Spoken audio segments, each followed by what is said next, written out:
Right guys, yan, hinihila na kami guys. Hinihila na yung ano namin, bahay namin. Kaya habang kumakain kami. Anong tawag dyan?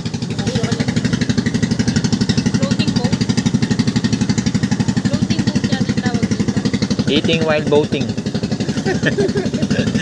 Eating while boating. Hey. Ayan. Ayan, no? Habang kumakain kami, namamasyal kami. Naka-live ka, boy? Kasi, walang mas manyaman ka. Bona, ayos. Pangalaya mo. Ay, pinuho siya. Chami, ayos. Chami. Ay, kumana ka. Isi, Chami yun sa ng pagkain eh. In-order namin lahat ng masasarap na pagkain. Ayan, oh. Ayan guys. Oh.